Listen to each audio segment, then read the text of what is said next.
Donc, avant qu'on attaque les cours sur les injections de failles SQL, je vous ai dit que c'est une grosse partie. Je voulais quand même qu'on revoie le cours d'hier, Spider-Man. Et je sais pas si vous vous rappelez, on a utilisé un outil qui s'appelait Luma, enfin Joomla, pardon, qui nous permettait de récupérer directement en fait le mot de passe de Jonah dans l'exercice. Mais c'était un peu trop facile, je trouve. Et donc, je me suis dit que ça serait la bonne occasion de vous montrer comment fonctionne réellement SQL Map. Donc, on va reprendre que la partie où, vous savez, on avait découvert via Searchploit, la faille Joomla 370. Et c'est ce qu'on va faire. Là, j'ai ma machine. Donc, c'est comme si on s'était arrêté à cette partie-là, si vous voulez. Voilà, on a découvert la 370 à la limite et on va voir comment on peut utiliser SQL Map. Donc, SQL Map, je voulais pas montrer hier. Je vais faire une petite vidéo dessus parce que c'est quand même intéressant de savoir, entre guillemets, l'utiliser. Donc, qu'est-ce qu'on va faire? D'abord, on va aller requêter sur notre Joomla. Vous vous rappelez, c'était la 370 et on va récupérer notre faille. Donc, locate, PHP et c'était cette fois-ci dans pas du tout ça.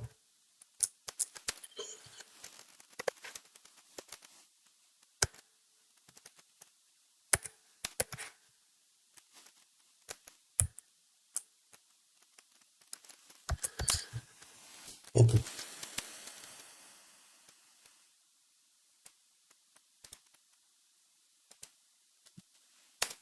Donc, ça disait quoi?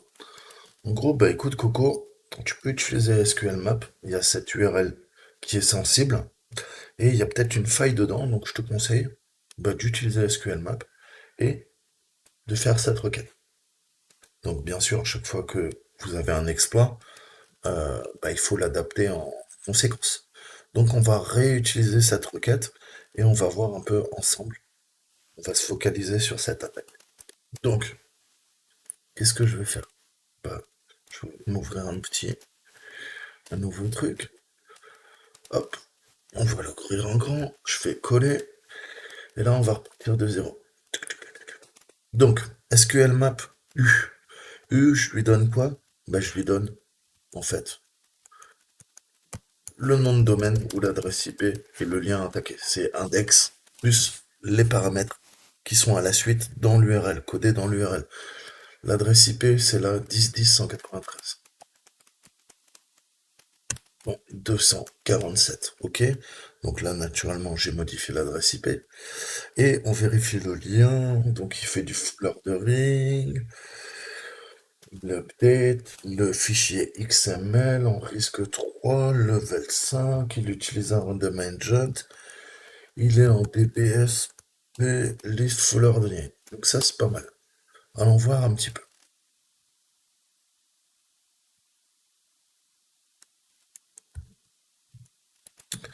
Donc le user agent en fait, on va commencer par là.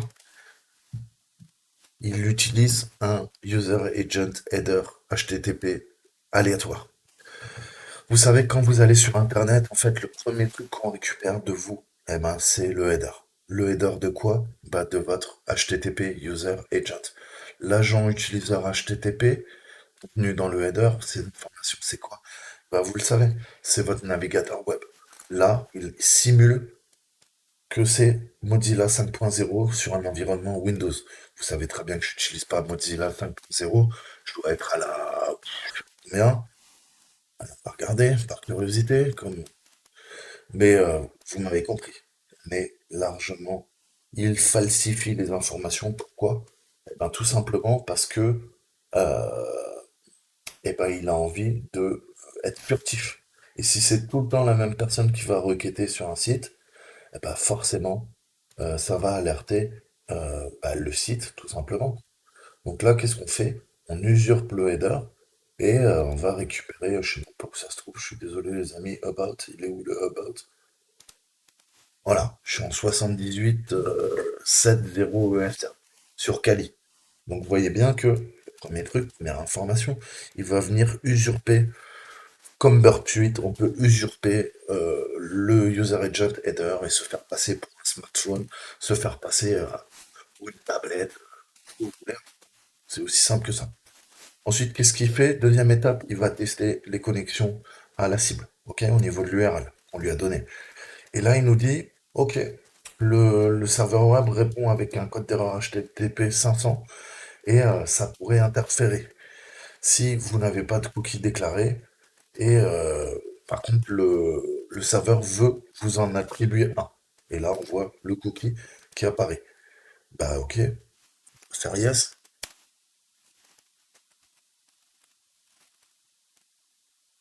Là, il nous dit que apparemment la cible est protégée par un semblant de d'IPS, donc du système d'intrusion, ou de WAF, donc un firewall applicatif.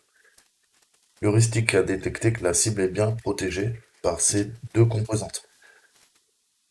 Est-ce que vous voulez tester? Bah, on va faire oui, on va tester. Et là, ça nous donne une erreur.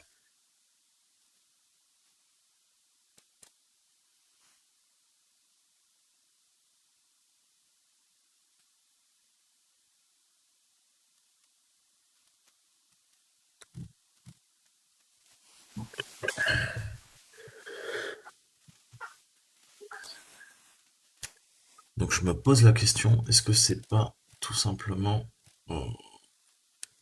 index PHP, option config view.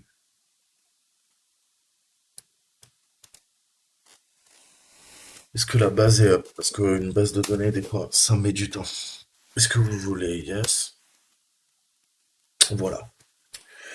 Donc, vous voyez, des fois, la base de données, elle met du temps à se lancer. C'est le plus long, une base de données, c'est le plus critique au niveau d'une application web. Donc là, on refait la même chose, il nous dit les mêmes erreurs, mais vous voyez qu'on passe à une question suivante. Il nous dit, écoutez, au niveau de l'analyse comportementale, l'heuristique, comme on appelle dans le jargon, on voit que euh, le list full ordering que vous avez demandé, qu'est-ce qu'on lui a demandé? On lui a demandé de classer par ordre croissant. Eh ben, il n'est pas injectable ce champ. Par contre, moi je détecte, ça c'est SQL qui nous le dit, que c'est une base MySQL. On va tester donc tous les paramètres et comme c'est une SGBD, un système de gestion de base de données MySQL, est-ce que vous voulez passer tous les tests qui ne concernent pas cette base de données? Bah oui, on va pas tester du SQL, du MySQL, du OSQL ou ce que vous voulez. Si là, on se focalise sur du MySQL. Donc on lui dit oui, tu te concentres sur MySQL.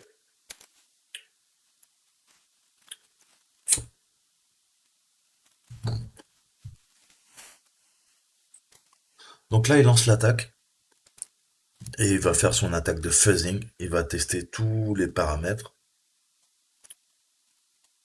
Et en théorie, Euh, maintenant, ça va nous montrer les bases de données, donc ce qu'on appelle en SQL, MySQL, des schemas, des schémas. Les schémas, ce sont les bases de données, et on va avoir une première information, c'est quelles sont les bases de données. En effet, si on veut exfiltrer les informations d'une base de données, le premier truc à savoir, c'est de connaître les différentes bases de données qui sont comprises. Donc, attention avec le jargon parce qu'on a vite fait de s'embrouiller. Là, quand je vous parle de MySQL, c'est un SGBD. C'est un système de gestion de base de données, ce qu'on appelle un DBMS en anglais. Dans ce système de gestion de base de données, MySQL, il y a plusieurs bases de données. Dans chaque base de données, il y a une ou plusieurs tables. OK? Et dans ces tables, il y a un ou plusieurs N éléments qui sont présents, soit dans les lignes, soit dans les colonnes. Les lignes en anglais, c'est les rows, et les colonnes, c'est les columns. OK? Donc il faut bien voir ça. Dites-vous, la représentation la plus simple, en fait, c'est, voyez, un fichier Excel. Vous savez que plus vous descendez vers le bas, bah, plus il y a de lignes, plus vous avancez vers la droite, plus il y a de colonnes. On est d'accord. Et il peut y avoir une ligne, différentes colonnes, plusieurs lignes, différentes colonnes. On est d'accord. Et donc, il va essayer d'exfiltrer toutes ces infos. Mais nous, la première info, c'est déjà qu'il nous drop les tables. C'est-à-dire qu'il nous indique, pas les tables, d'abord qu'il nous drop les bases de données qui sont présentes dans le système de gestion de bases de données. C'est ce qu'on va faire maintenant. C'est une attaque en 5 étapes. Et là, je le fais avec vous tranquillement pour que vous compreniez toutes les mécaniques sous-jacentes, comme j'aime bien dire à chaque fois. Donc ça prend du temps. La reconnaissance sur une base de données, et en entreprise, quand vous ferez des tests, des pen tests réels, vous verrez que les bases de données sont conséquentes. Vous pouvez passer plusieurs heures, voire plusieurs jours, à étudier les bases de données pour trouver les informations pertinentes qui vous intéresseront ou qui intéresseront vos clients.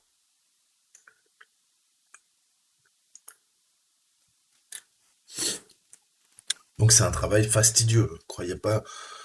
Là déjà, si on va le faire bien, je pense qu'on va mettre à peu près 45 minutes à récupérer les infos. Et c'est une base de données très très simple.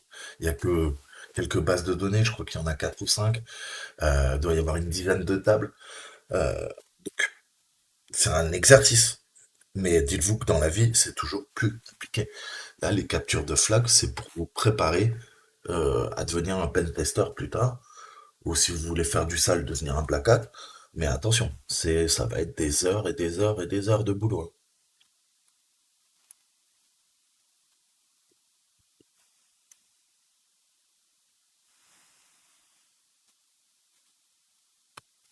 Et le but pour un hacker, c'est de justement aller au plus pertinent, puisque plus vous allez stresser la base de données, plus il y aura des logs derrière, des logs qui pourront être étudiés, plus l'administrateur pourra se rendre compte qu'il y a un utilisateur identifié ou non identifié qui est présent dans la base de données, qui est en train d'aller requêter sur les bases, en base, qui est en train d'aller requêter sur les tables, de récupérer des informations, d'exfiltrer des informations. Donc c'est un peu le honeypot, hein, c'est le pot de miel. Il va falloir aller au plus vite, récupérer les informations nécessaires, les exfiltrer et vous casser. Ne pas rester des heures dans une base de données. C'est là que vous ferez détecter, vous ferez péter.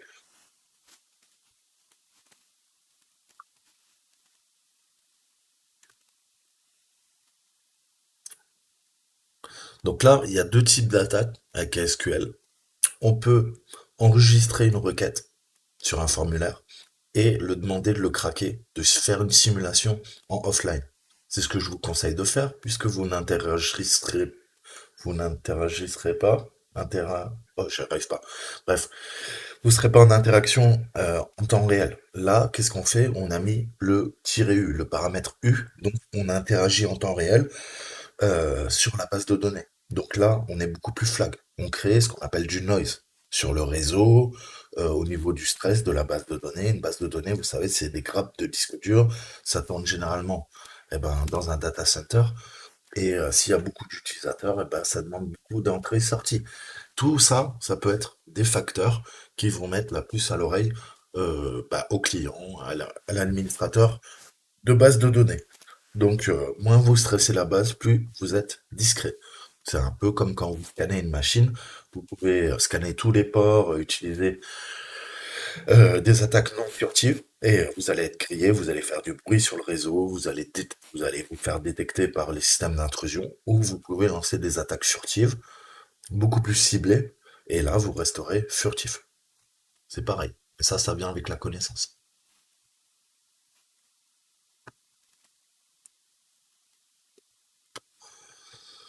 Et donc c'est pareil, SQL Map, si vous avez une faible bande passante, ne faites que ça. Ne lancez pas un Nmap, n'allez pas lancer, je sais pas, un GoBuster, un DeepBuster en même temps, à moins d'avoir au moins, je sais pas, 10 ou 20 mégas en ADSL. Si vous avez la fibre, vous êtes tranquille. Mais sinon, pourquoi? Bah, ça va entraîner ce qu'on appelle des faux positifs. Ça va entraîner des déconnexions intempestives parce que c'est assez, comment dire en anglais, stressful. Ça va stresser à la fois la base de données et pour pouvoir solliciter la base MySQL, là, en ce moment, il y a une bonne partie de ma bande passante, quasiment 80%. Moi, j'ai du 1 méga en upload, donc c'est pas beaucoup, qui va, comment dire, être quasiment utilisé qu'à ça. Donc, je ne fais rien d'autre. Voilà, ça c'est un conseil. Sinon, vous allez voir que SQL Map se déconnecte avant la fin de l'opération et c'est le dernier truc qu'on veut.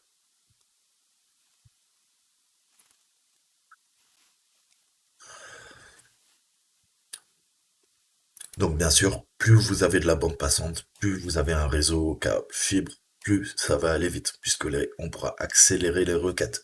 Mais à l'inverse, à vouloir trop accélérer les requêtes, comme je vous ai dit, vous allez solliciter les grappes de disque dur, vous allez solliciter le réseau de la machine distante, et trop d'entrée-sortie, ça peut faire l'effet opposé. Au lieu que la machine réponde, vous allez faire un DOS, vous allez faire un déni de service. Vous allez saturer soit les buffers, soit la mémoire, soit les disques durs, soit la carte réseau, et elle sera plus en état de répondre. Et c'est le dernier truc aussi qu'on veut. Ok? Donc il faut trouver toujours, c'est une question d'équilibre, hein, mais c'est pas propre au hacking. Il faut toujours trouver un équilibre pour parvenir à ses fins.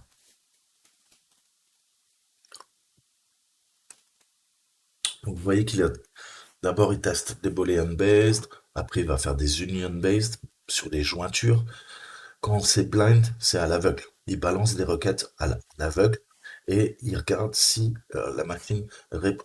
On a les error-based où il va essayer de tenter de générer des erreurs. Et sinon, vous voyez qu'il essaye de faire des tris, d'ordonnancer les informations avec des statements. Les statements, c'est ce qu'on appelle des déclarations en langage SQL. Ça va nous permettre de faire des opérations mathématiques et de regrouper avec, je vous ai dit toujours, on a soit des noms, soit des verbes. Là où, qui possède, order, tu vas me l'ordonner par, et là, par groupe, par exemple.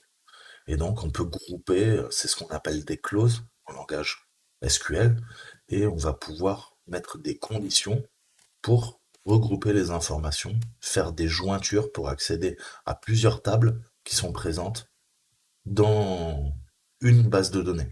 C'est pour ça qu'on appelle ça une base de données relationnelle, parce que grâce au langage SQL, on va effectuer des relations, on va regrouper, va réagencer les informations à partir de plusieurs tables et à partir de plusieurs bases de données. Donc c'est toute la puissance du langage relationnel, c'est que vous pouvez avoir des centaines de tables avec des centaines de bases de données, et il y a 100 tables dans chaque base de données, et avec une requête SQL, vous allez pouvoir récupérer des paramètres qui vous intéressent.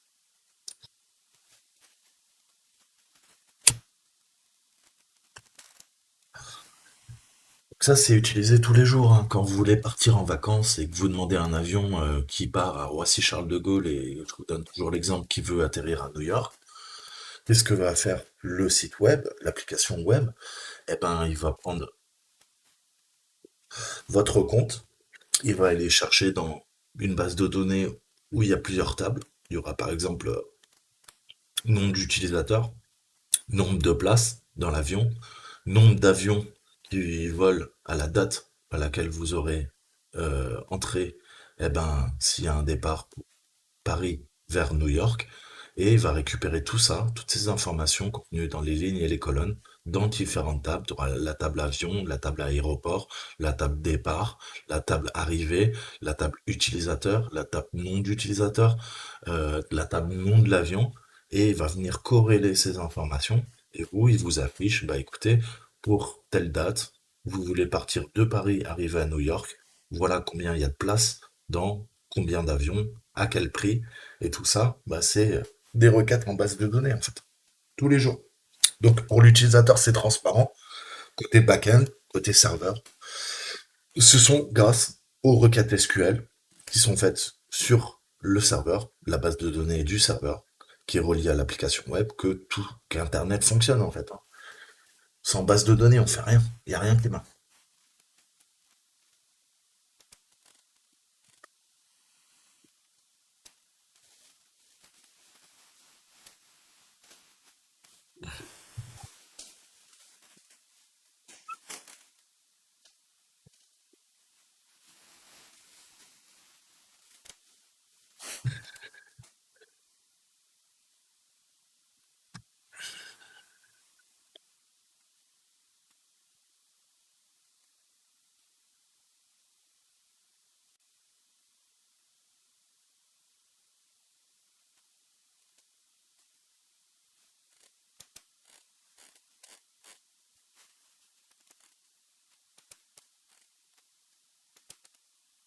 comme je vous disais, c'est une tâche extrêmement chronophage. Ça prend du temps.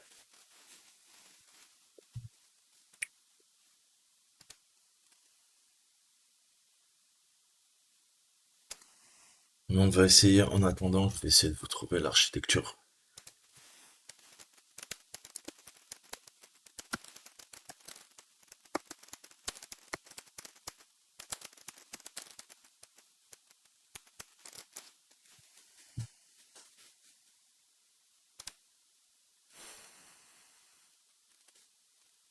Donc, un exemple très simple. Système de base de données relationnel doit représenter ces données sous une forme de tableau à deux dimensions, en ligne, colonne, et ne peut être stocké que sous une forme à une seule dimension. Par exemple, une base de données pourrait contenir 7 tableaux. Là, on a quoi? Eh ben, par exemple, les employés. Employés 1, 2, 3, ça c'est nos lignes. On a, eh ben, 4 colonnes, ok? Employé, nom, prénom, salaire. Et après, on a des valeurs. Première ligne, seconde colonne, on a Durand, Dupont, Martin, ainsi de suite. Prénom, salaire. Donc cette table simple inclut un identifiant, l'employé, des colonnes nom et prénom, et un salaire. Donc la première, ça c'est pas une colonne en fait. D'accord? Cette table peut être représentée dans la mémoire de l'ordinateur RAM ou sur son disque dur, bien que la mémoire RAM et les disques durs fonctionnent différemment. Le système d'exploitation les abstrait. C'est-à-dire que si vous avez beaucoup de RAM, vous aurez intérêt à faire tourner tout en RAM, puisque les entrées-sorties sont beaucoup plus rapides sur de la RAM que sur un disque dur classique. Mais maintenant, on a des SSD, donc c'est en train de, les disques durs, enfin en tout cas les périphériques de stockage sont en train de rattraper, pas encore, hein, parce que la RAM est ultra rapide, mais sont en train de rattraper au niveau des OS, des entrées-sorties, des IOPS, des milliards d'opérations à la seconde qu'on peut faire sur un disque dur, sur un SSD, surtout sur un SSD. Mais le système d'exploitation, lui, il prend tout, il se prend pas la tête. Ainsi, la table à deux dimensions vue par l'utilisateur est représentée par le système de gestion de base de données par une suite d'octets pour que le système d'exploitation puisse écrire en mémoire ou sur un disque. La table de données orientée ligne sérialise toutes les valeurs d'une ligne ensemble, puis les valeurs de la ligne suivante. Ça va faire durant, 1 durant, Jacques, 4000, ok? Ça prend, grosso modo, notre première ligne, 1 durant, Jacques, 4000. Fin de l'instruction, point virgule. 2 Dupont, Marie, 5000. Ok. Fin de l'instruction, point virgule. Et 3 Martin, Jeanne, 44 000. Pardon. Donc vous voyez bien que on sépare les valeurs, les clés, par des virgules. Et quand on a terminé notre ligne, on la sépare par un point virgule. Point virgule, fin de l'instruction. Ok, donc là on a trois instructions sérialisées, en fait, avec trois clés. Durand, Jacques, 40 000. L'autre clé, deuxième instruction sérialisée, Dupont, Marie, 50 000. Troisième instruction sérialisée, trois clés, Martin, Jeanne, 44 000. Ok, donc une base de données orientée colonne sérialise les valeurs d'une colonne d'ensemble, puis les valeurs de la colonne suivante. Donc là, c'est un peu disposé différemment. Vous voyez qu'on fait 1, 2, 3. Durand, Dupont, Martin, Durand, Dupont, Martin, Jacques, Marie, Jeanne, 40 000, 50 000, 44 000. Vous voyez, donc ça dépend. Donc c'est une simplification naturellement. Le partitionnement, l'indexation, les caches, les vues, les cubolapes, les systèmes transactionnels, le write-ahead logging, le multiversion concurrency control changent tout drastiquement l'organisation physique des données. Cela dit, les bases de données orientées processus de transaction en ligne, ce qu'on appelle les OLTP, sont principalement orientées ligne, alors que les bases de données online analytical processing, ce qu'on appelle l'OLAP, sont plus partagés entre orientation ligne et orientation colonne. Donc vous voyez qu'il y en a un paquet, mais on voit bien que Microsoft SQL Server, depuis la 2012, eh ben, c'est l'utilisation d'index column store, table verticale, et disponible en standard. Et le MySQL, je sais pas où il est.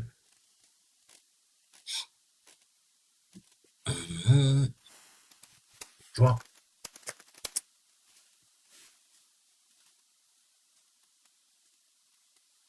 ce que je vous dis, SGBDR, système de gestion de base de données, et on rajoute un R pour relationnel. Donc ça appartient, d'abord c'était Sun Microsystems, ensuite maintenant c'est Oracle. Qu'est-ce que je peux vous dire de plus? C'est de l'open source, donc ça utilise des API. On peut utiliser différents langages de programmation, le C, le C++, Virtual Basic, Virtual Basic.net, du C Sharp, du Delphi, de l'FL, du Java, du Perl, du PHP, du Python, du WinDev, du Ruby, du TCL, etc., etc. Euh, donc je vous ai parlé de LAMP, donc qui est l'équivalent Linux, Linux, Apache, MySQL, PHP. Vous faites tourner un site web complet. Et c'est gratuit. Et on a l'équivalent WAMP, Windows et MAMP pour Mac OS. Mais ce sont quasiment les mêmes composantes. Sauf que le Linux, là, il est remplacé par le Mac OS. Il y a toujours un Apache, un MySQL, un PHP. Et dans Windows, eh ben, le Linux est remplacé par Windows et on garde WAMP. On garde Apache, MySQL, PHP. Ça tourne sur n'importe quoi. Vous pouvez le faire tourner sur du Linux, vous pouvez le faire tourner sur du Unix, vous pouvez le faire tourner sur du macOS, vous pouvez le faire tourner sur du Windows. Par contre, le système d'exploitation varie en fonction que ça soit du LAMP, du WAMP ou du MAMP. Ok? Et le couple PHP-MySQL est très utilisé par les sites web, naturellement, et la majorité des hébergeurs web. Donc ça fonctionne sous Apache. Apache, dès que vous voyez Apache, pensez Apache Tomcat, Tom le chat.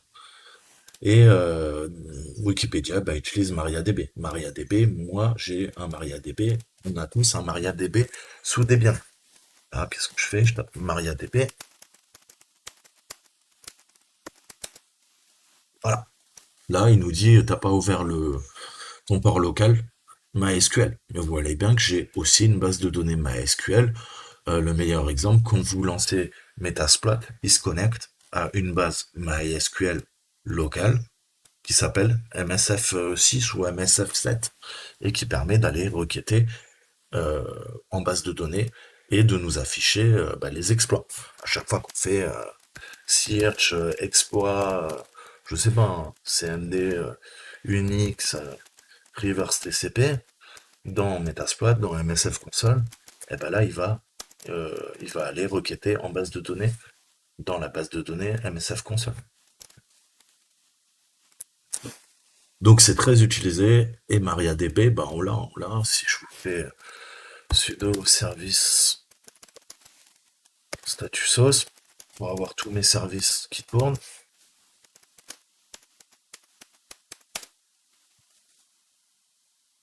Voilà, il y a un MariaDB, j'ai du Apache. Vous voyez que LAMP est préinstallé sur les Debian. Ou vous pouvez l'installer, hein, c'est pas un souci, le télécharger, c'est gratuit.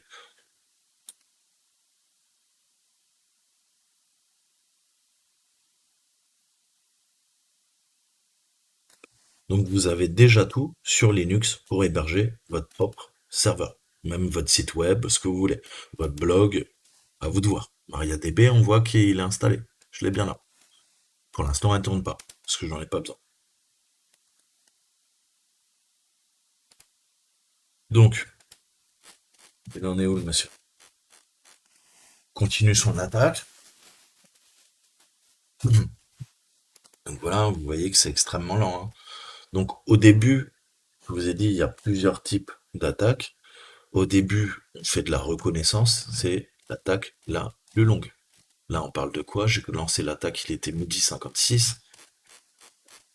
On voit que ça fait quasiment déjà 20 minutes que. Et après, on va affiner. Et plus on affinera sur la base de données, plus naturellement, eh ben, ça va prendre de moins en moins de temps. Puisque on part de notre pyramide inversée, la base est très large, le socle, et on va vers la pointe, vers le bas, et la pointe de la pyramide, elle est très fine. Et ben là, c'est pareil. C'est comme de la reconnaissance, c'est comme de l'OSINT. La phase la plus longue, c'est la première. Là, on est en train de faire de la reconnaissance sur l'ensemble des bases qui sont contenues dans le système de gestion de base de données. Donc, ça prend du temps.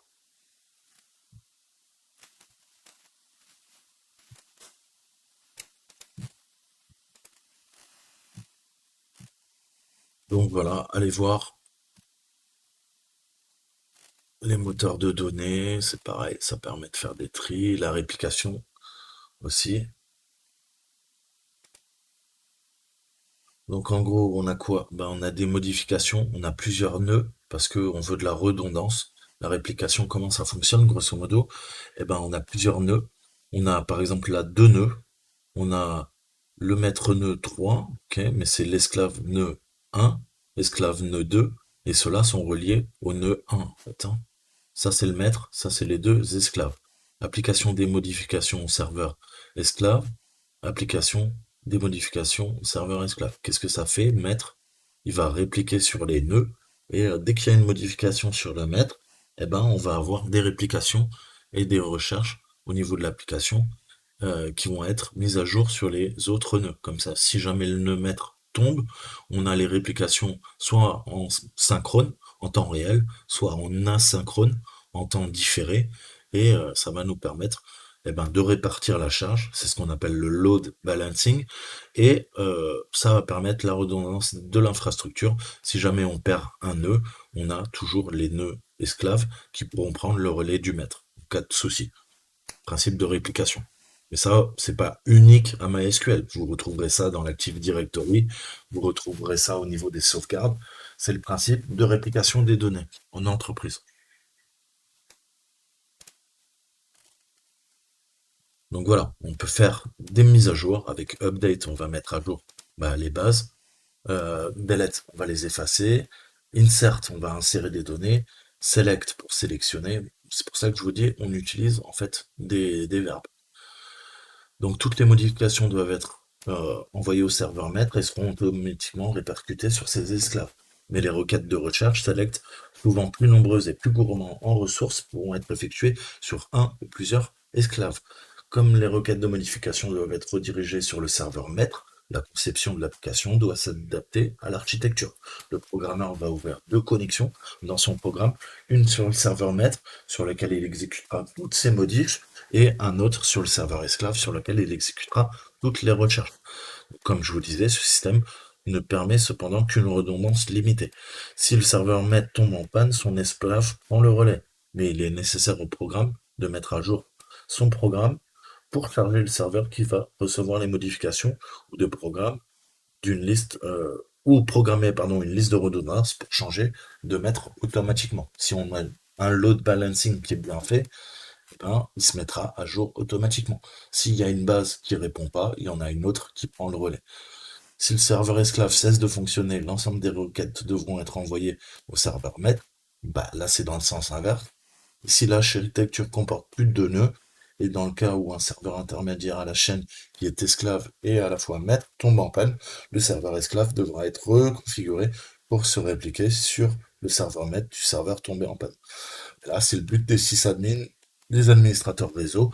Et si votre système est bien fait, qu'il est résilient, eh ben, il y aura à la fois répartition des charges, load balancing, et redondance pour permettre une continuité de service et qu'il n'y ait pas d'interruption.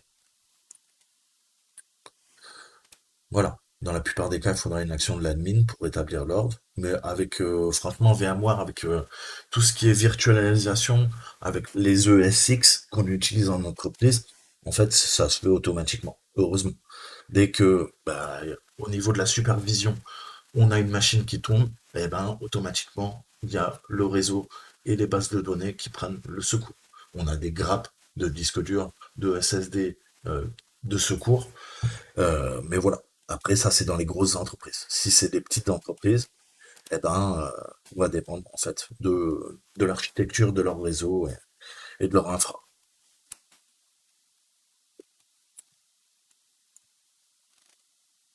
Donc généralement, on a des clusters avec le load balancing, répartiteur de charge via un proxy, et la réplication, les modifications qui sont faites. Donc l'application, c'est comme si elle voyait un unique serveur. Mais l'unique serveur, il est composé de quoi? D'un cluster. Le cluster, il est composé de quoi? Là, en l'occurrence, de trois nœuds. Deux nœuds, nœud 2, nœud 3 qui sont esclaves, et le nœud 1 qui est maître.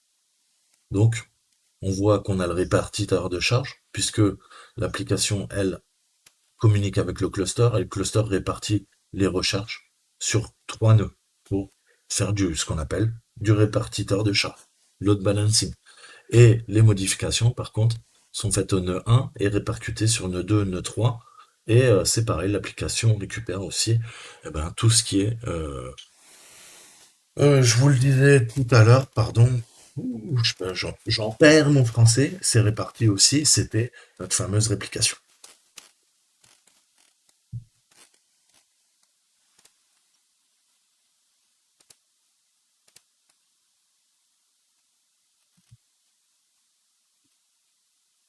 Donc voilà, ça peut être extrêmement complexe. Si on visualise une table, très succinctement, là, le nom de la table s'appelle t underscore client.db parce que c'est une base de données. On a nos colonnes, on a nos lignes. Donc là, c'est vraiment très très simple. Après, la représentation de table, ça peut être extrêmement complexe. Je vais essayer de vous trouver. Mais voilà ce que je vous disais, le principe des clés aussi. Au niveau de l'architecture, la ligne des données, de table de décalage de ligne, les valeurs d'offset. Donc c'est franchement c'est extrêmement complexe. Et comprendre le principe de clé primaire, clé secondaire, euh, c'est un vrai boulot, hein. Voilà, par exemple. On a notre index, on a root page, donc c'est l'élément parent, ou root, et après on a des niveaux intermédiaires qui vont être reliés, et donc clé tertiaire, primaire, secondaire, primaire, et on va pouvoir requêter grâce à ces clés, on va les mettre en relation. Là on a les leaf nodes, là on a le niveau intermédiaire, et on voit bien nos lignes de données, nos lignes d'index, l'élément route et tout ça qui est relié. Par quoi? Par des relations. Et là, plus costaud, voilà le principe, par exemple, euh, d'un logiciel de gestionnaire de tickets, de gestion de projet. On a plusieurs tables, évolution, statut, historique de statut, commentaires. Donc le nom des tables tout le temps en camel case. Et là-dedans, bah, on va avoir bah, différentes clés, les clés primaires, les clés secondaires, qui sont toutes reliées entre elles. Pourquoi? Parce que c'est une base de données relationnelles. Et ensuite, on voit 1, 0, 1. Ça, c'est au niveau des relations. Les relations, soit elles sont dans les deux sens, soit elles sont dans un sens unique. L'héritage peut se faire soit dans les deux sens, soit il peut se faire que dans un sens. Je vais vous donner un exemple. Euh, voilà. Bah, imaginons que ça c'est parent, ça c'est enfant. L'héritage, il se fait que dans un sens. Parce que les parents auront toujours des enfants. À l'inverse, des enfants n'auront pas forcément toujours des parents. Vous voyez ce que je veux dire? Non, mais c'est un mauvais exemple. Comment je peux vous mettre ça?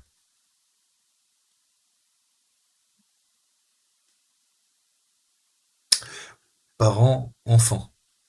Les parents, ils pourront toujours faire des enfants, puisque ce sont les parents. Par contre, les enfants ne peuvent pas exister sans les parents.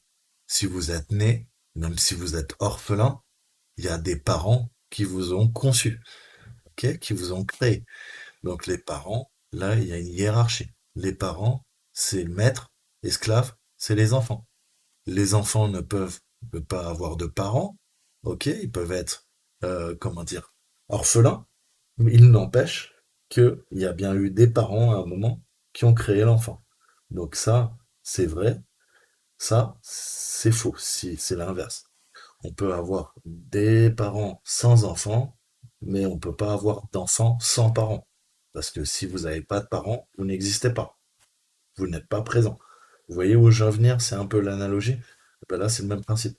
Par contre, je sais pas, imaginons roue, toit ouvrant, voiture. Et ben là, on va avoir des relations peut-être qui sont de sens unique. On peut avoir une voiture, là, ben, c'est unique. Forcément, une voiture, elle aura des roues. Et des roues peuvent pas exister sans une voiture. Par contre, un toit ouvrant, bah, il y a des voitures qui ont des toits ouvrants, il y a d'autres voitures qui n'en ont pas. Donc ça peut être dans les deux sens. Donc c'est très schématisé, mais c'est ce qu'on appelle la hiérarchie, le principe de relation. Et ça, c'est le plus complexe en fait. On définit une base de données, on va penser d'abord au schéma de base de données. Participants, leaders, donc vous voyez là, on schématise la base de données avant de la programmer au niveau informatique. Et il y a il y a trois niveaux d'abstraction. Il y a le premier que vous faites, vous pouvez le faire avec une feuille de papier, un crayon à papier. Après, on passe sur le système conceptualisé Meurice. Donc Meurice, qui est une méthode d'analyse, de conception et de gestion de projets informatiques très utilisée. Et ça permet conceptualiser, de mettre en place les systèmes d'information via une méthode, en fait. Et de créer nos bases de données.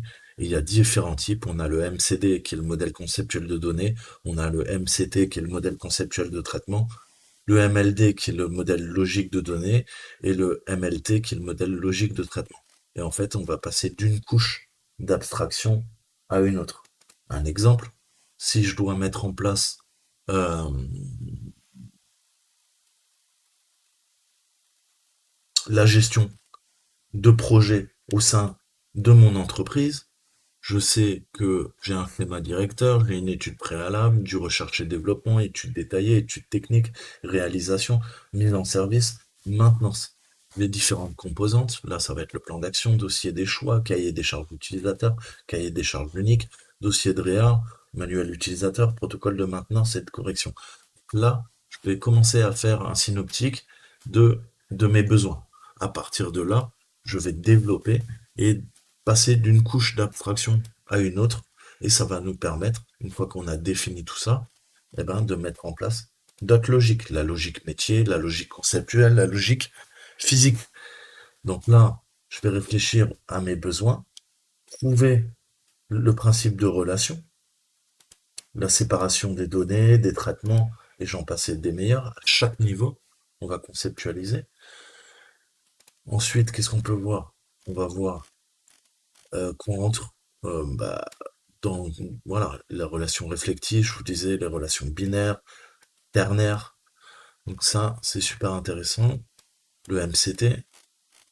Et après, on va se retrouver vraiment avec une base de données codée en dur avec des traitements, comment dire, informatiques. Mais on passe vraiment de l'abstraction vraiment de base en haut avec la définition des besoins et tout ça. Après, on modélise la base de données, on la conceptualise. Après, on réfléchit en termes de relations, en termes d'abstraction. Après, on met en place tous les modèles mathématiques. Et après les modèles mathématiques, on crée la base de données en fonction des besoins qu'on a. Et là, c'est proprement dit la base de données qu'on va utiliser, la base de données informatique. Mais avant qu'elle soit mise en place au niveau informatique, il y a 5, 6 étapes, parfois moins, ça dépend de la complexité de la base de données, pour la mettre en place. Donc ça demande beaucoup de sens et de connaissances. C'est pas uniquement un programme informatique qui tourne. Avant, vous n'allez pas créer une base de données qui sera la même pour gérer un hôpital que pour gérer une entreprise, que pour gérer le secteur militaire. Par exemple, une armée. Vous voyez où je veux en venir.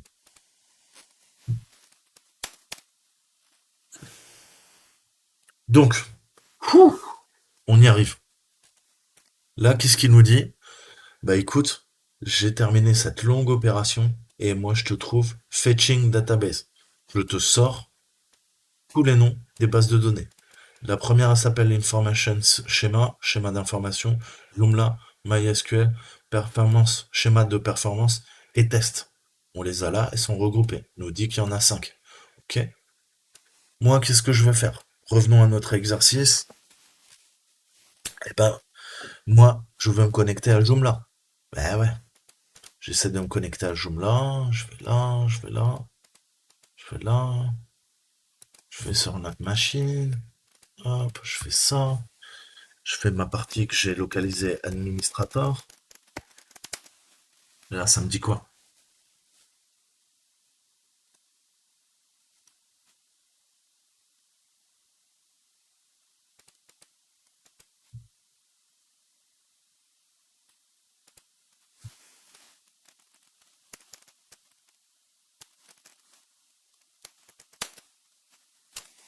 Ça me dit, bah écoute, Joomla, utilisateur, password. Moi, je sais pas, hein. Je l'ai pas. J'ai pas envie de brute force. J'ai pas envie d'utiliser des scripts. Là, je veux faire une injection sur la base de données. Cette merde de connexion, elle est connectée à la base de données. Donc, comment je vais faire? Eh ben, on va continuer notre attaque. Qu'est-ce que je veux me connecter? Bah, moi, c'est Joomla. Franchement, là, c'est de la déduction, c'est du guessing. On va deviner. À mon avis, si je veux me connecter à Joomla, je suis plutôt intérêt à regarder ce qu'il y a dans la base de données Joomla. Donc, qu'est-ce que je fais? Eh ben, je reprends mon payload. Mon payload, c'était quoi? C'était ça. Mais maintenant, je vais ajouter des arguments. Je vais affiner notre recherche. Qu'est-ce que je veux? Je veux une table. Tables. Pluriel. Toujours. Et -d, le nom de la table. La table, elle s'appelle comment? Bah, j'ai rien inventé. Elle s'appelle Joomla. Je reprends. U, c'est où je veux lancer mon script. Je veux le lancer avec l'adresse IP et j'utilise quoi? Le list full ordering, qui fait partie de l'exploit qu'on a trouvé. Et on sait que la base de données Joomla, eh ben, est sensible au list full ordering qui est présent une fois qu'on a enquêté et qu'on a découvert notre exploit. Les tables, eh ben, je veux comprendre quelles sont les tables qui sont présentes dans quoi? Dans la base de données qui s'appelle Joomla. Et D, ça spécifie à la base de données, bah, au programme SQL Map, la base de données que je veux attaquer. Bah, c'est quoi? C'est Joomla. Puisqu'on veut quoi? Récupérer les mots de passe qui sont présentes dans la table Joomla. Donc c'est parti. Donc, cookie, oui. Ah, ça va déjà un peu plus vite. Cool. Vous voyez que je vous ai toujours dit, la première phase de Rocco est la plus longue. Ça peut prendre une demi-heure, ça peut prendre une heure, ça peut prendre 2 heures. Tout dépend de la complexité. Qu'est-ce qu'il nous dit? Il nous dit, Coco, eh ben voilà, voilà toutes les tables qui sont présentes.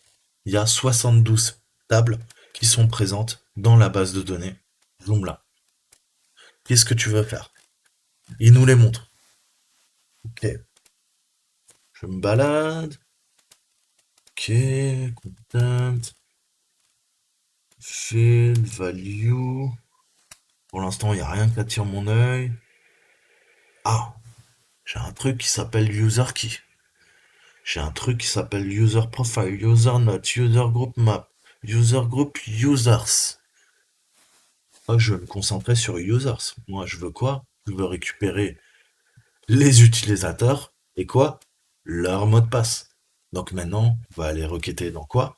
Dans la table. C'est plus une base de données, c'est une table. Il y a 72 tables dans la base de données Joomla. Je vais attaquer maintenant la table.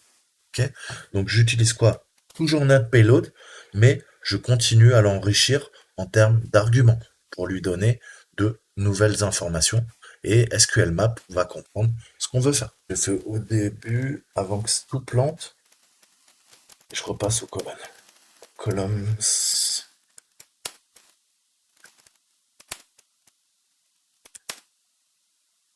Ah, quelle colonne, quelle word list on va utiliser? Bon, on utilise la word list 1 par défaut. Nombre de threads, 4. Donc voilà, il va énumérer.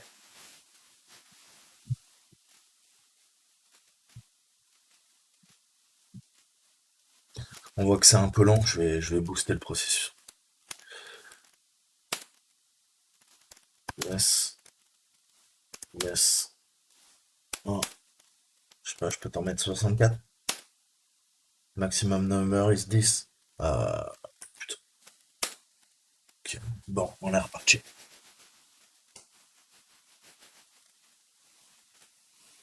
Donc là, il va faire une attaque par dictionnaire sur les colonnes à partir des colonnes les plus utilisées sous MySQL et il va nous extraire les informations qui sont pertinentes, qui sont comprises dans quoi?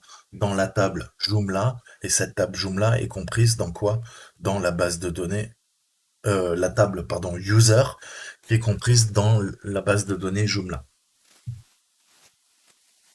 Donc là, il va énumérer. Il faut que, bah, on le laisse faire le taf. Donc, vous voyez, hein, c'est compliqué, c'est long. euh, et heureusement, on a SQL Map parce que sinon, si vous êtes un crack, tout ce que fait SQL Map, là, vous pouvez aller requêter à la main. Mais vous voyez que si déjà un programme automatisé en 1h30 à vous donner les informations, les exfiltrer d'un système d'information, d'un système de gestion de base de données, imaginez à la main, vous avez intérêt à vraiment savoir parfaitement l'architecture du système, le langage MySQL, pouvoir faire tout ça sans outils automatisés. Là, il est en train vraiment de nous simplifier.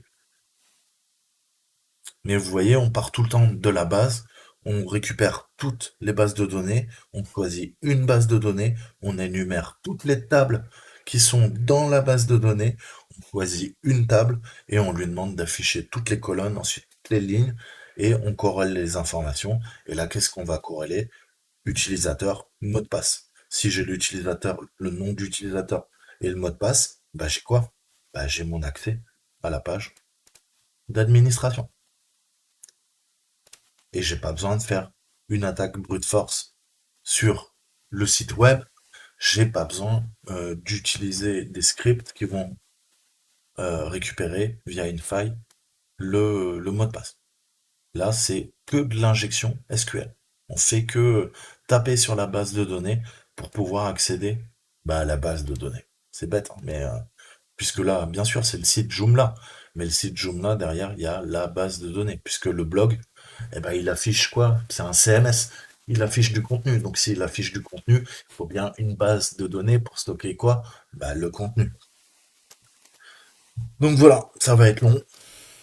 Ouais, il a fait 30%. Donc ça va prendre, je pense, 5 minutes. Mais je voulais vous montrer toutes les étapes. euh, je vous redirige vers une vidéo où j'attaque un site qui est pas très bien protégé. Et on voit qu'on peut facilement accéder au mot de passe de l'administrateur en quelques minutes. Après, je vous déconseille de faire ça,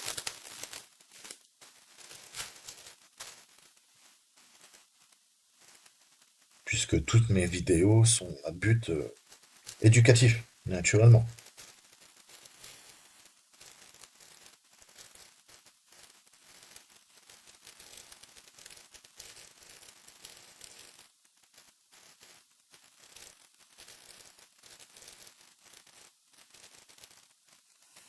Mais il y a vraiment des pierres angulaires si vous voulez vous mettre à la cybersec, aux tests d'intrusion et tout ça. Le réseau, c'est une grosse partie. Comprendre les systèmes d'exploitation, c'est une grosse haute partie. Et la base de données. Pour moi, c'est vraiment c'est un triangle. On a trois pointes. Il faut connaître parfaitement l'architecture Linux, Unix, Windows. Donc Windows, Unix. Il faut parfaitement connaître le réseau et il faut parfaitement connaître les bases de données. Et avec ces trois composantes, réseau, base de données, architecture du système d'exploitation, vous pourrez compléter vos lacunes, mais c'est vraiment les pierres angulaires, le triangle d'or, ce que j'appelle. Après, bien sûr, il faudra apprendre à comprendre l'ingénierie en termes de hardware, l'ingénierie en termes applicatifs, logiciels, comprendre d'autres choses, mais qui resteront mineures. Si vous avez déjà ces trois bases, base de données, réseau, architecture du système d'exploitation, administration du système d'exploitation, on va dire que vous avez fait 75% du boulot. Mais ça, c'est des années d'études.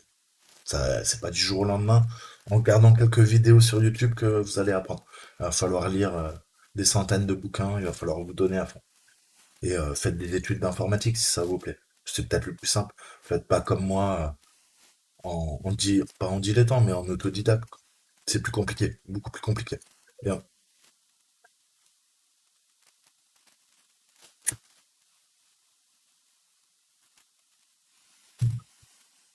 Mais bon, c'est pas impossible. Comme je vous disais, j'ai pu travailler dans le secteur de la défense. Si vous êtes bon, trouvez. Mais commencez tout, quoi.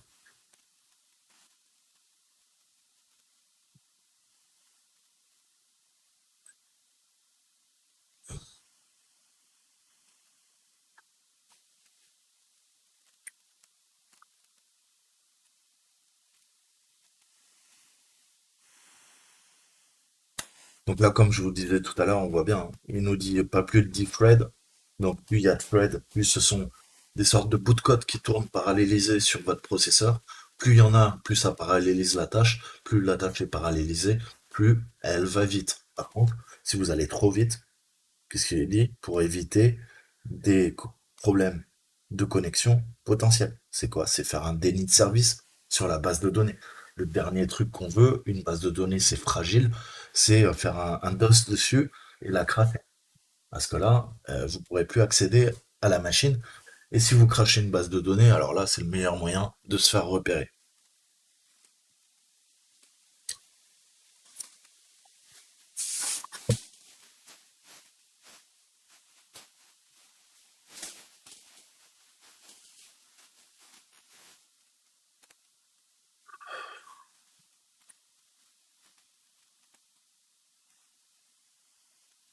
De toute façon, le hacking, c'est comme le sexe. Des fois, on peut être brutal, mais il faut aussi parfois de la patience, être appliqué, un peu de douceur, et ça vient avec l'expérience.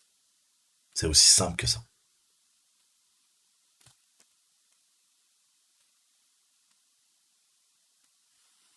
Ouais, c'était peut-être une analogie foireuse. Je sais pas, vous me direz dans les commentaires.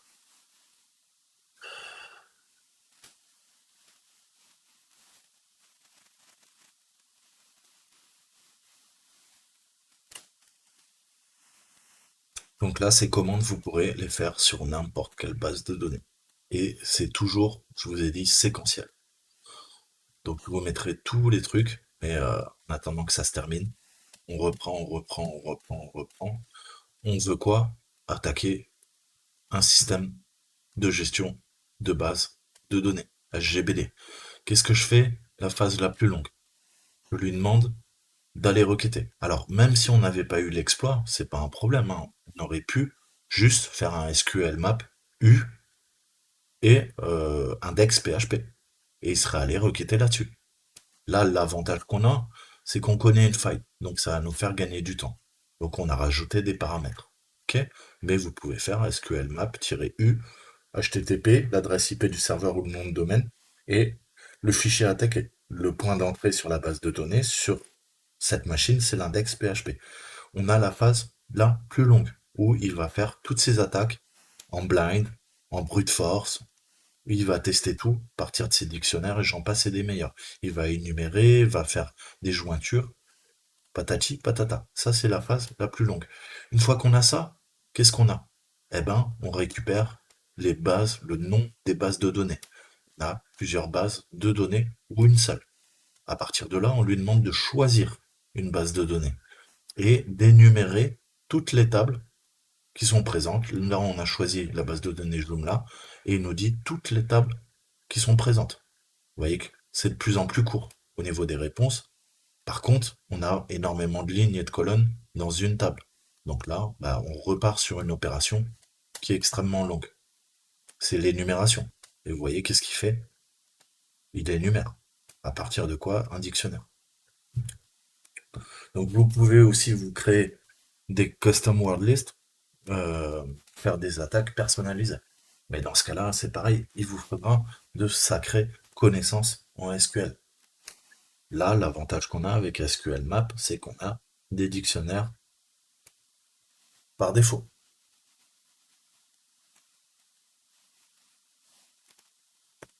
Donc, pour commencer, vous utiliserez tout le temps le dictionnaire qui s'appelle Common Colon, colonne commune,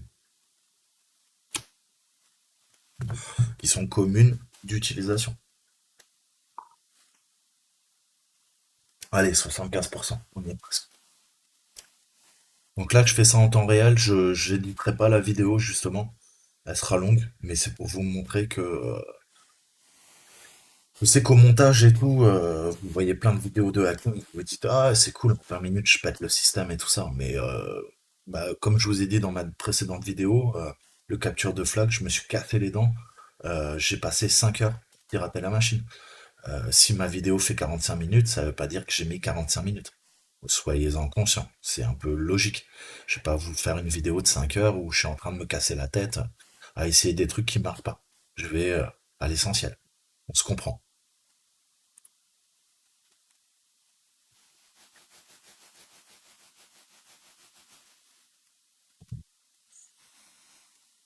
Mais là, pour une fois, je voulais vraiment qu'on fasse du temps réel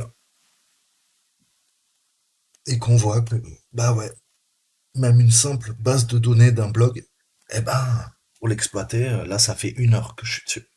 Et on n'a pas encore terminé.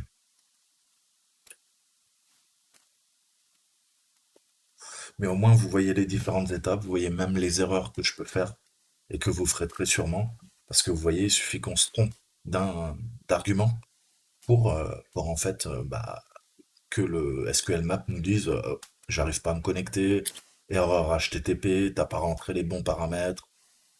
Donc voilà, ça c'est pareil, ça viendra, c'est comme le vélo, on va arrêter avec le sexe, c'est comme le vélo, ça prendra du temps.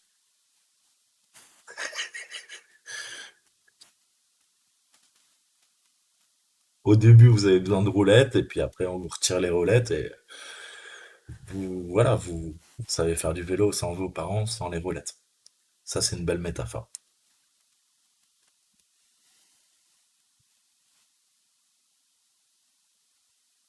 Allez, vas-y, mon petit mental qui, putain, on n'a pas que ça à faire.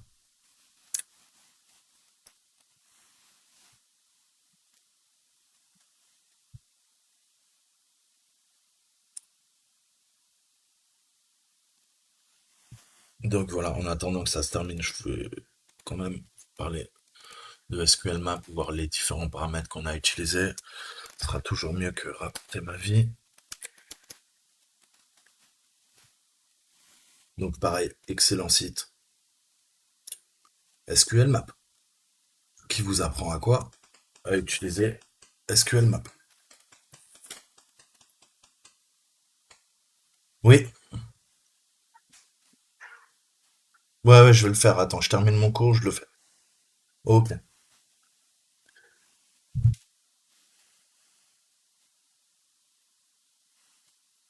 Donc, voilà, ça vous dit bien, ça peut énumérer bah, des utilisateurs, des mots de passe, des haches, des privilèges, des rôles, des bases de données, des tables, des colonnes, et j'en passe et des meilleurs. Donc, on a le manuel utilisateur, que vraiment je vous conseille, la fac, les questions les plus fréquentes, et la foire aux questions, comme on dit en français. On va voir un petit peu le manuel utilisateur.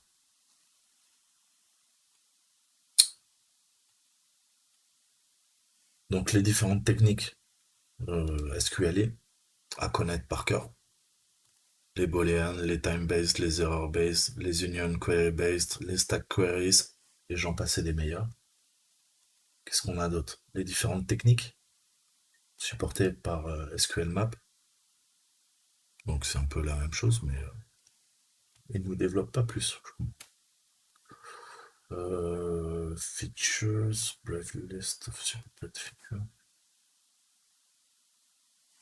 Donc tout ce que nous permet, vous voyez, on peut faire paramètres get, post, des cookies, des user agents, des referrers, et j'en passais des meilleurs. Passer par des proxys. On peut même attaquer via Tor pour être furtif, entre guillemets, à part pour les agences de renseignement. Non. Non.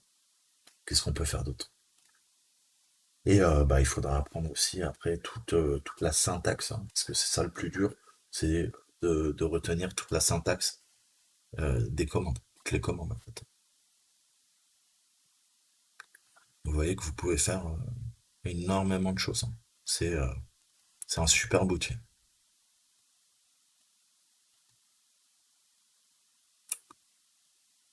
Donc, d'abord bien maîtriser SQL Map, et après, le but c'est quoi? Bah, c'est de comprendre le SQL, comprendre comment fonctionne une base de données relationnelle, et comprendre comment bah, on peut faire des attaques à la main. Et donc, bah, on fera plusieurs cours sur l'injection SQLI, enfin, les SQLI, les injections SQL, à la main. Et on verra les différents types. Donc, je survolerai. Ça sera une mise en bouche. Après, à vous d'aller faire votre homework, comme on dit en anglais, votre travail personnel. Ça va demander des heures et des heures de boulot. Mais si vous êtes un caïd là-dessus, il n'y aura plus rien qui pourra vous résister.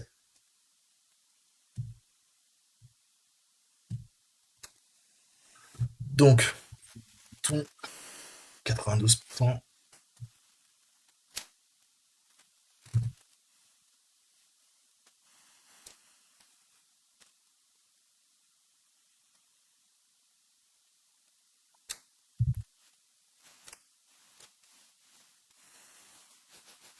voilà, plus que 200.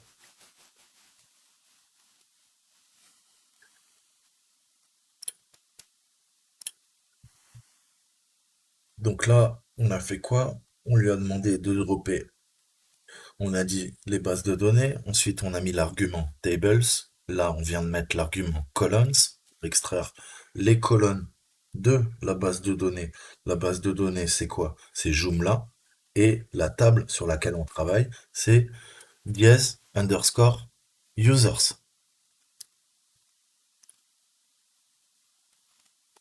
Donc là, si j'ai pas merdé et que j'ai bien fait mon travail, il va nous récupérer différentes colonnes. On aura par exemple la colonne ID.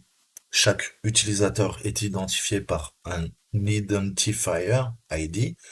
On aura les noms, le prénom, le mail, les passwords et différents paramètres. Par exemple, ça peut être différent. Chaque base de données est différente.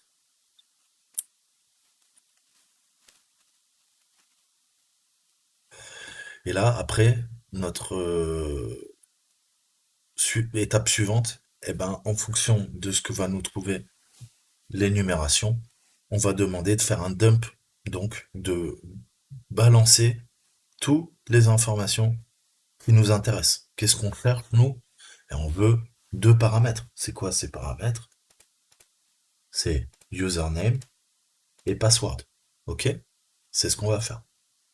En espérant, si tout se passe bien, qu'elles soient bien comprises, que ces deux colonnes soient bien comprises naturellement dans, dans la base de données. Donc, par la force des choses, eh ben, j'ai dû faire un montage parce que en temps réel, c'est beaucoup trop long. Donc, qu'est-ce qu'on a fait? On a requêté sur la table et qu'est-ce qu'on nous dit? Eh ben, écoute, t'as 6 colonnes dans la table user, base de données Joomla. Écoute, les colonnes, t'as email, ID, name, parameters, password, username. Et t'as mail, ID, nom, paramètres, mot de passe et nom d'utilisateur. Et chaque donnée, chaque valeur dans une table, dans une colonne, les colonnes, les lignes créent la table. Il peut y avoir une ou plusieurs tables dans une base de données. Et il peut y avoir plusieurs bases de données dans un système de gestion de base de données. Et qu'est-ce que ça nous donne? Ça nous donne les types. Un mail, on sait que c'est un string, c'est une chaîne de caractères. Donc, c'est non numérique. Un ID, par contre, c'est numérique. 1, 2, 3, 4, 5, 6, 7, 8, je vais m'y retrouver. Ça va me donner l'ID des utilisateurs. Name, string, non numérique. Paramètre, numérique. On va donner 1, 2, 3. On va se retrouver avec des chiffres et des nombres pour gérer des paramètres. Password, username, pareil, c'est du nom numérique. Donc là, on récupère des informations de plus en plus ciblées. Je vous ai dit, pyramide. Inverser la pyramide, on part de la base très très large et on est en train d'aller tout en bas, tout en bas, tout en bas. Et plus on descend la pyramide, plus elle s'affine. C'est comme un entonnoir et on se retrouve au fond du trou. Et ben là, c'est pareil. On est en train d'affiner notre reconnaissance sur la base de données. Maintenant, qu'est-ce qui nous intéresse? Je vous ai dit, qu'est-ce qu'on veut, nous? On veut username et password. Qu'est-ce qu'on va faire?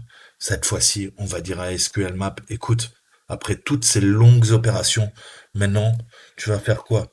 Eh ben, tu vas m'énumérer toutes les colonnes, tu vas me faire un dump. Donc, un dump, c'est quoi? Si tu vas m'afficher toutes les informations de la base de données avec les paramètres que je vais te mettre. Et ça, SQL Map va le faire pour nous. On reprend notre payload. Payload initial, je reviens là-dessus. Qu'est-ce qu'on a fait tout à l'heure? Vous vous rappelez? On est passé de tables à columns. Maintenant, qu'est-ce qu'on fait? Eh ben, on va varier encore le paramètre. Qu'est-ce qu'on veut? On veut quoi? On veut un -c. C'est quelle colonne énumérée? On veut quoi? Bah, on va commencer par le username. Ok? On dit quoi? Bah, tu me cherches toujours dans la base de données Joomla et tu cherches toujours dans la table qui s'appelle utilisateur. Et là, par contre, je veux que tu me passes un dump. Tu me balances toutes les infos. C'est parti. Ok. Là, il me dit, hey Coco, c'est très rapide. Il y a un utilisateur qui s'appelle Jonah. Cool. Comme on l'a vu, si vous regardez ma vidéo précédente, on sait que Jonah, c'est l'administrateur du serveur. Ok, nickel. Donc là, on a récupéré quoi? On a récupéré notre username. Pour pouvoir se connecter, eh ben, qu'est-ce qu'il nous faut? Il nous faut, je sais pas, inventer la poudre. Oh non, me dis pas qu'elle va expirer.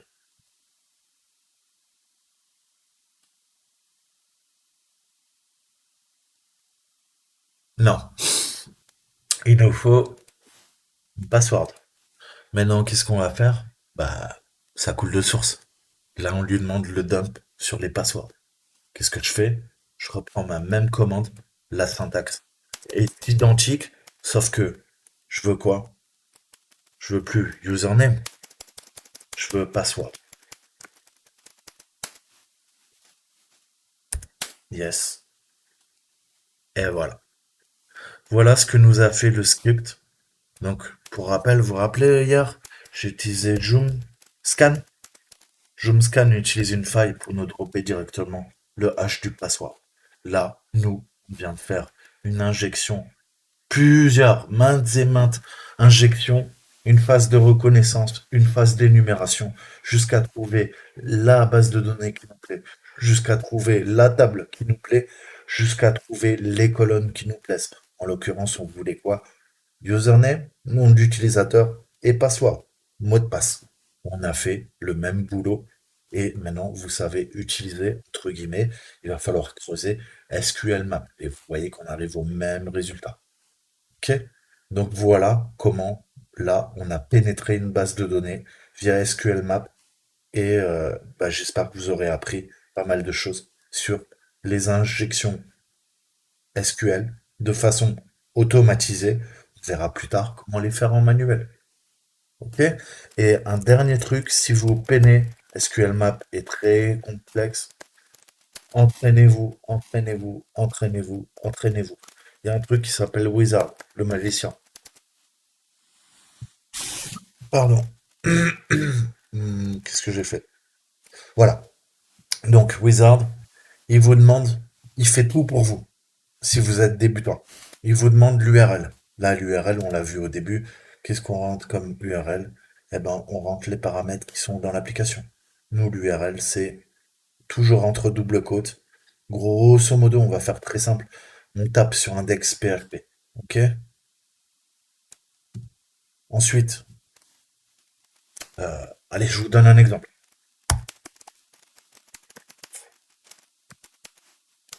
C'est bidon, mais que vous compreniez. Est-ce que c'est des données post? Quand est-ce qu'on utilise des données post? Que ça rentre bien dans vos têtes. Quand on se connecte à un formulaire. Un formulaire d'authentification qui nous demande quoi? Un nom d'utilisateur, username et un password. Passe. Là, est-ce que je veux attaquer un formulaire ou pas? À vous de voir. Si c'est le cas, ça sera du post. Dans ce cas-là, eh ben, vous rentrez, entrez. Sinon, vous lui mettez non. Et dans ce cas-là, ça sera du get. Ok. Ensuite, les injections. Quel niveau de risque? Plus vous faites un niveau de risque élevé, plus ça va être lent et ça va faire du bruit sur le réseau. Vous allez être détecté. 3, je suis un fou, je vais me griller. Et ça va être extrêmement long. Ensuite, énumération. Est-ce que tu veux que ça récupère les bannières? Est-ce que tu veux faire quelque chose de basique, d'intermédiaire ou all? Pareil, en termes de chronophagie. Est-ce que ça va être chronophage? Basique, ça va être très vite. Moyen, ça va être très moyen. Et all, ça va être très long. Ok? Ce qui est logique. Bon, là, ça plante, c'est normal, il n'y a pas d'index PHP sur www Google. Mais vous pouvez utiliser le wizard pour ne pas à connaître par cœur. Quand vous commencez, c'est toujours un petit peu compliqué. Ou les paramètres, -u, -p, -dbs. random agent-c et tout ça. Et je rappelle, si vous avez un doute, qu'est-ce que vous faites? Le premier réflexe, c'est SQL map help. Là, j'ai mes switches, j'ai mes arguments, j'ai mes flags. Appelez-les comme vous voulez, comme je vous dis à chaque fois. Vous voulez plus de détails? Man SQL map. Voilà. Ok? Donc, apprenez bien cet outil, il va vous faire gagner un temps fou. Après, si vous passez des certifications, eh ben, peut-être qu'il faudra s'en passer. Et on verra comment faire des attaques SQLI sans SQL Map. Le fameux wizard, comment on peut utiliser le user agent, récupérer des bannières, le risque, le level, par granularité, on peut le configurer. Le principe de DBMS, vérifier si Tor fonctionne, se connecter via Tor, passer par un proxy, euh, se camoufler son identité via un random agent au niveau du HTTP user agent, comme je vous l'ai expliqué, mettre un cookie précis, injecter ou récupérer le cookie, faire du Google Dorking sur le nom de domaine qu'on a mis, etc., etc. Voilà. Allez bosser, SQL Map, c'est vraiment un super outil. J'espère que vous avez kiffé. Je vous dis à très bientôt. Prenez soin de vous. Ciao, ciao.